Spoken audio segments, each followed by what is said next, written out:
주신 말씀은 로마서입니다. 로마서 2장입니다. 로마서 2장 1절부터 11절 말씀, 신약 241페이지입니다.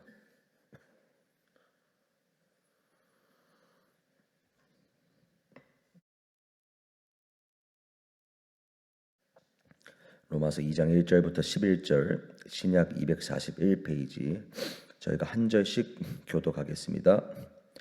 그러므로 남을 판단하는 사람아, 누구를 막론하고 내가 핑계하지 못할 것은 남을 판단하는 것으로 내가 너를 정죄함이니 판단하는 내가 같은 일을 행함이니라. 이런 일을 행하는 자에게 하나님의 심판이 진리대로 되는 줄 우리가 아노라. 이런 일을 행하는 자를 판단하고도 같은 일을 행하는 사람아, 내가 하나님의 심판을 피할 줄로 생각하느냐? 혹 내가 하나님의 인자하심이 너를 인도하여 회개하게 하심을 알지 못하여 그의 인자하심과 용납하심과 길이 참으심이 풍성함을 멸시하느냐? 다만 내 고집과 회개하지 아니한 마음을 따라 진노의 날 곧 하나님의 의로우신 심판이 나타나는 그날에 임할 진노를 내게 쌓는도다. 하나님께서 각 사람에게 그 행한 대로 보응하시되 참고 선을 행하여 영광과 존귀와 썩지 아니함을 구하는 자에게는 영생으로 하시고 오직 당을 지어 진리를 따르지 아니하고 불의를 따르는 자에게는 진노와 분노로 하시리라. 악을 행하는 각 사람의 영에는 환난과 곤고가 있으니 먼저는 유대인에게요 그리고 헬라인에게며 선을 행하는 각 사람에게는 영광과 존귀와 평강이 있으리니 먼저는 유대인에게요 그리고 헬라인에게라. 이는 하나님께서 외모로 사람을 취하지 아니하심이라. 아멘. 오늘 말씀은 사도 바울이 남을 판단하는 사람아라고 말하면서 시작을 하고 있습니다. 이 사람이 왜 갑자기 남을 판단하고 있는가? 저희가 어제까지 보았던 로마서 말씀을 다시 한번 떠올려 보아야 합니다. 로마서 1장 18절부터 32절까지의 말씀은 결국에는 그 내용이 율법을 지키는 유대인을 향한 말씀이라기보다는 하나님의 그 흔적, 하나님의 능력과 신성을 율법이 아니더라도 어느 정도 창조된 피조 세계를 보면서 알 수 있지만 그럼에도 그것을 부정하고 자신이 원하는 대로 살았던 이방인을 향한 말씀에 조금 더 초점이 맞추어진 말씀입니다. 그런데 그 이방인들을 하나님께서 그 마음의 정욕대로 내버려 두시고 그리고 욕망대로 내버려 두시고 또한 상실한 마음대로 내버려 두셔서 그들이 끊임없이 하나님께서 기뻐하지 않으시는 여러 죄악의 목록들을 행하고 있었으며 그리고 이제는 가장 심각하게 그러한 죄를 짓는 사람들을 향해서 그렇게 해도 옳다라고 말하는 지경까지 모든 이방인들이 그런 죄 가운데 빠져 있었다라는 것을 사도 바울이 초점을 거기에 맞추고 있었다라는 것입니다.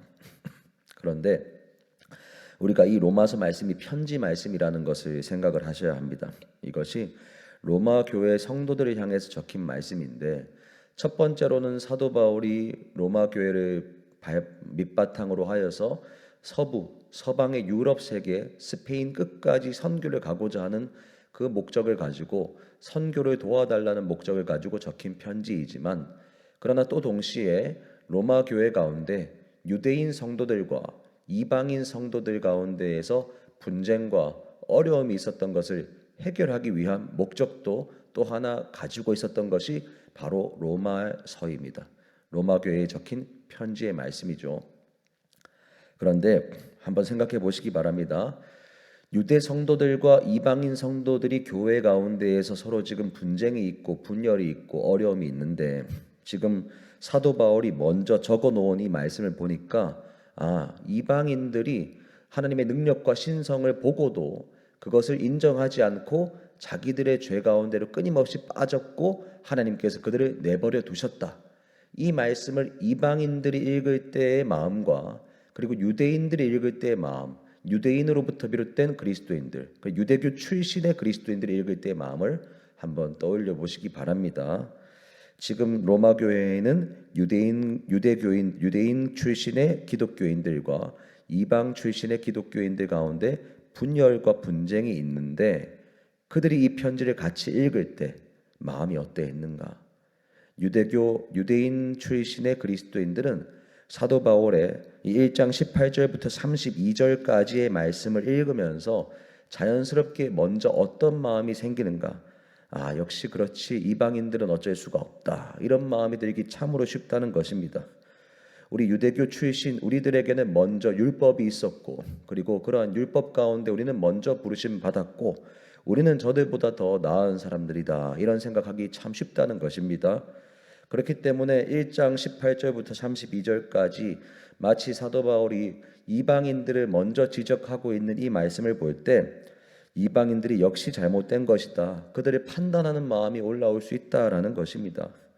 그러하기 때문에 사도 바울이 여기에서 지금 남을 판단하는 사람아라고 말하면서 얼핏 볼 때에는 이것이 유대인 성도들을 딱히 향하고 있는 것처럼 보이지 않고 그저 윤리적인 사람, 선을 실천하는 사람이 남을 판단할 때 그 말을 하는 것도 맞는 것이지만 그러나 조금 더 구체적으로는 유대인 성도들이 이방인 성도들을 판단하고 있을 때 이 편지를 보면서 판단할 것이 분명한 그들을 향해서 적고 있다라고 생각을 하시면 되겠습니다. 그리고 바울이 이 로마서 말씀을 통해서 지금 1장과 2장을 통해서 가고자 하는 이 말씀의 결론은 결국에는 이방인도 이런 죄 가운데 있고 유대인도 이런 죄 가운데 있고 사람이 의인이 하나도 없고 모두가 죄 가운데 빠졌는데 그러한 인간들을 향해서 하나님께서 하나님의 의 예수 그리스도를 보내셨다라는 로마서 3장을 향해서 지금 가고 있다라는 맥락으로 저희가 이 부분의 말씀을 볼 필요가 있습니다. 그래서 지금 바울은 로마서 말씀을 통해서 남을 판단하고 있는 그리고 판단하기 참 쉬운 위치에 놓인 이 유대인 성도들을 향해서 지금 말하고 있다라고 먼저 생각하셔도 무방합니다. 그런데 결국에는 이 남을 판단한다라는 것은 결국에 예수님께서 말씀하셨던 두 가지의 사건이 떠오르게 하십니다. 하나는 예수님의 가르치는 말씀이고 하나는 예수님이 사건을 통해서 보여주신 말씀인데요. 하나는 예수님께서 남의 눈에 있는 티를 빼주겠다고 하는데 너의 눈에 있는 들보는 왜 보지 못하느냐? 너의 눈에 있는 들보부터 제거하고 다른 형제의 눈에 있는 티를 빼겠다고 하라라고 말씀하신 그 예수님의 말씀이고요. 그리고 또 하나는 요한복음에 나왔던 간음하는 현장에서 잡힌 그 여인에게 예수님께서 보여주신 그 은혜입니다. 자, 로마서 2장 2절 그리고 3절 4절 이 말씀이 마치 간음하는 여인을 잡아온 그 현장에서 있었던 일을 설명하고 있는 말씀이다라고 보셔도 괜찮습니다. 어찌 그러한가? 간음하는 여인, 간음했던 그 여인이 그 현장, 간음하는 현장에서 사람들에게 붙잡혀서 예수님 앞으로 끌려왔을 때 사람들은 이 여인이 지금 모세의 율법을 어겼기 때문에 돌로 쳐 죽일까 말까요? 이렇게 예수님께 여쭤보고 있는 상황이었습니다. 예수님을 시험하기 위해서요. 그럴 때 예수님께서 사람들을 향해서 너희 가운데 죄 없는 자만이 이 여인을 돌로 치라 말씀하신 것이죠. 그러니까 예수님께서 남을 지금 판단하고 있는 이 여인을 판단하고 있는 너희들은 누구인가? 너희들도 핑계하지 못하고 너희들도 판단하는 것으로 너희들도 정죄를 받을 것인데 이 로마서 2장 1절의 말씀과 같은 것입니다. 너희들도 정죄를 받을 것인데 너희 중에 죄 없는 자가 이 여인을 돌로 치라 말씀하시는 것입니다. 그러자 모든 사람들이 양심의 가책을 느끼고 그 돌을 내려놓고 다 돌아가고 결국에는 그 현장에서 붙잡힌 여인과 예수님만이 남았을 때 예수님께서 그 여인에게 말씀하시는 거죠. 나도 너를 정죄하지 않는다라고 말씀하십니다. 그러나 그 이후에 예수님께서 또 하나 더 말씀하시는 것은 더 이상 똑같은 죄를 또 짓지 말아라. 가서 죄를 짓지 말아라 라는 말씀으로 마무리를 하시는 말씀입니다. 그것이 또 2장 4절의 말씀과도 연결되는 것이죠. 2장 3절 4절 사람들은 판단하고 그 여인을 돌로 치려 하지만 결국에는 하나님 앞에서는 그 똑같은 죄를 짓는 사람들이라는 것입니다. 간음이란 형태의 죄를 이 여인은 지었지만 다른 사람들은 간음은 아니더라도 다른 하나님 앞에서 정죄받을 죄가 그들 가운데도 여전히 있다. 그렇기 때문에 판단하고도 같은 일을 행하는 사람아 하나님의 심판을 피할 줄로 생각하느냐 하는 2장 3절의 말씀이 그들에게 해당하는 것이고요. 그리고 2장 4절의 말씀, 하나님의 인자하심이 너를 인도하여 회개하게 하심을 알지 못하느냐.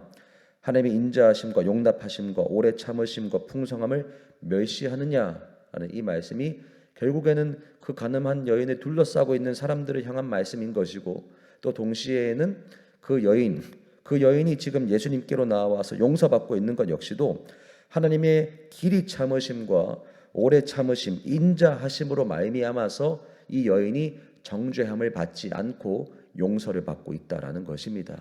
그러나 하나님 거기서 멈추지 않으십니다. 예수님 거기서 멈추지 않으십니다. 그 길에서부터 그 여인, 가늠한 그 여인도 돌이켜야 한다.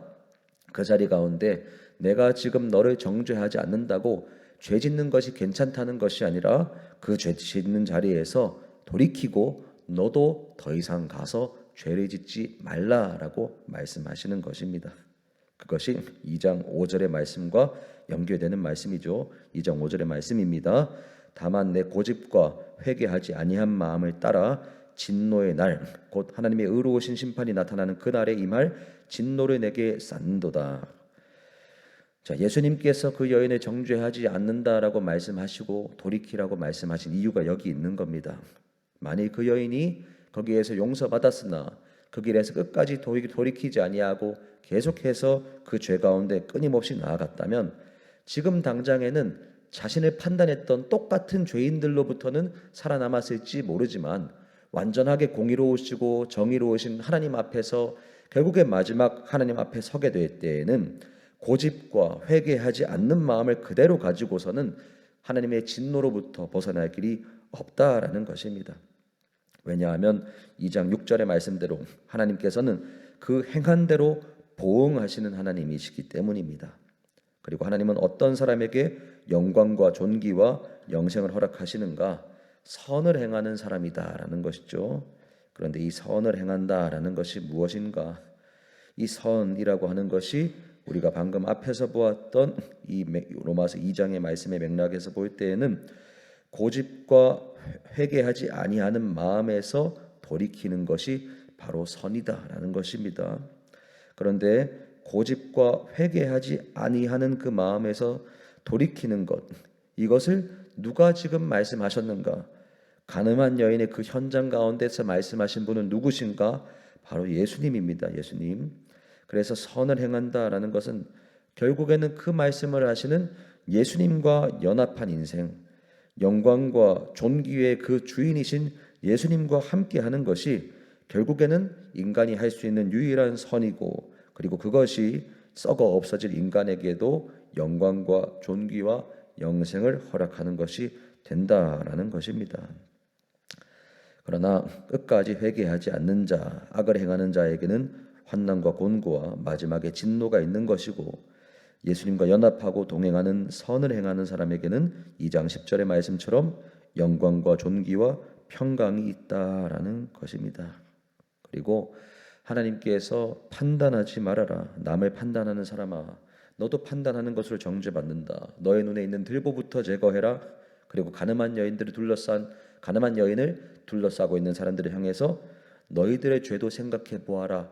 말씀하시는 그 예수님, 그 하나님은 누구이신가? 마지막 결론 부분에 나오고 있습니다. 하나님께서 외모로 사람을 취하지 아니하신다. 겉으로 보이는 것만 보고 너는 더 죄인이고 나는 의인이고 이것이 해당되지 않는다는 것입니다. 형태만 보고 외모만 보고 더 죄인, 더 의인이 아니고 그 중심 가운데에 모든 사람의 중심을 아시는 주님께서 겉의 형태만 보고 이 사람은 너희들이 비교할 때, 너희들이 판단할 때 너희들은 의인이고 너희들은 죄인이다, 이렇게 결코 말할 수 없다는 말씀입니다. 그러하기 때문에 판단하지 말아라. 판단할 것이 아니라 판단하는 자는 판단하고도 똑같은 죄를 짓는 너희들도 그 진노 가운데 놓일 것이다 라고 말씀하시는 것입니다. 그리고 그 중심을 보시는 주님께서는 결국에는 지금 판단하고 있는 자나 판단당하고 있는 자나 동일하게 말씀하시는 것, 너의 회개하지 아니하는 그 마음으로부터 돌이켜야 한다. 라고 말씀하십니다. 그 자리에서 돌이키고 예수님과 연합하는 자리로 나오는 자는 영광과 존귀와 평강 가운데 있게 된다. 이것이 이후에 저희가 앞으로도 살펴보게 될 로마서 3장의 말씀과도 연결되어서 의인은 없나니 단 하나도 없다. 이 전 세계의 사람들을 두 가지 인종으로 또 분류한다면 유대인과 이방인으로 분류할 수 있는데 유대인도 의인이 결코 아니고 이방인도 의인이 결코 아니다. 누가 더 의인이다, 내가 더 의인이다 끊임없이 판단하는 너희들 중에 의인은 단 하나도 없다.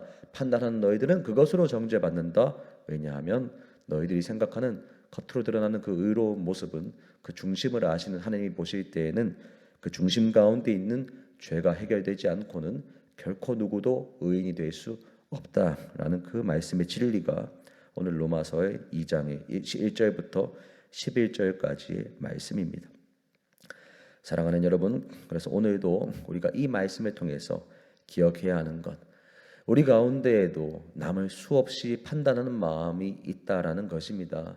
남을 판단하기도 하고요. 그리고 지금 당장 나의 삶에 드러나는 나의 부족한 모습을 판단하며 스스로를 정죄하기도 합니다. 그러나 우리 주님께서는 우리의 겉으로 드러나는 것만 보고 판단하고 정죄하시는 분이 아닙니다. 우리 가운데 여전히 부족함이 많이 있지만 우리의 중심 깊은 곳에 있는 티끌만한 주님을 향한 그 마음의 중심도 보시는 분이 하나님이기 때문에 하나님께서 우리를 끊임없이 은혜의 자리, 회개의 자리로 인도하여 주시는 것입니다. 그리고 하나님께서 우리에게 동일하게 말씀하시는 것은 우리도 우리의 삶에서 고집하는 자리, 회개하지 아니하는 그 내 마음의 여러 영역들 중에서 아직까지 내가 내려놓지 못하고 주님을 사랑하는 것이 가장 우선되지 못하는 그 자리, 그 고집과 그 회개하지 아니하는 마음에서 반드시 돌이켜야 한다라는 것입니다. 그리고 그것은 누구만 가능한가? 신앙생활을 오래 하고 뭔가 생각을 더 깊이 할 수 있는 사람만이 가능한가? 그것이 결코 아니고 선을 행하는 사람인데 그 선을 행하는 사람, 곧 예수 그리스도와 더 깊이 연합하는 사람, 예수 그리스도를 더 깊이 사랑하고 그 십자가의 은혜를 더 깊이 알고 더 깊이 사랑하게 되는 그 사람은 내가 가진 그 고집, 내가 회개하지 아니하는 그 자리가 더욱더 십자가 앞에서 드러나는 것이고 이전에는 돌이키지 못하였고 이전에는 내려놓지 못하였던 그 고집이 이제는 주님의 십자가 앞에서 더 내려놓아지는 것입니다. 사랑하는 여러분, 그러하니 오늘도 우리가 이 자리 가운데서 함께 기도하며 나아가실 때 우리의 고집과 회개하지 아니하는 마음이 십자가 앞에서 더욱더 분명하게 드러나도록 기도하시고 또 우리가 예수 그리스도의 그 십자가의 은혜, 주님과 연합하는 것을 더 깊은 연합의 자리, 더 깊이 십자가를 살아가는 자리, 더 깊이 십자가의 은혜를 깨닫는 자리로 나아가는 것을 구하시는 저와 여러분 되시기를 예수님의 이름으로 축복합니다. 기도하겠습니다. 하나님 아버지 감사합니다. 하나님의 은혜로 우리가 이 자리 가운데 나와 있음을 고백합니다. 아버지, 우리는 참으로 많은 사람을 판단합니다. 남을 판단하고 나를 판단하고 스스로를 정죄하고 남을 정죄합니다. 그러나 하나님 오늘 이 말씀을 통하여 분명하게 말씀하시기를 아버지 하나님, 가장 중요한 것은 우리 안에 있는 고집과 회개하지 아니하는 마음이 드러나는 것이고 그리고 그 중심으로부터 우리가 돌이키는 것입니다.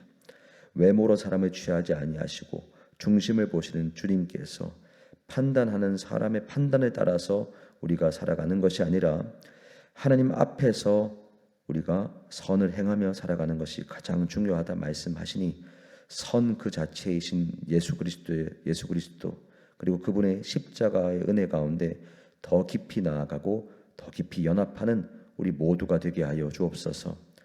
그리하여 우리 가운데 아직도 내려놓지 못한 우리의 고집, 세상 가운데 붙잡고 있는 고집, 내 안에 붙잡고 있는 고집들 주님의 십자가에 못 박고 회개하지 아니하는 마음으로부터 진정 돌이켜서 정말로 주님께서 기뻐하시는 그 인생 가운데로 더욱더 나아갈 수 있도록 은혜 베풀어 주옵소서. 감사합니다. 예수님 이름으로 기도합니다. 아멘.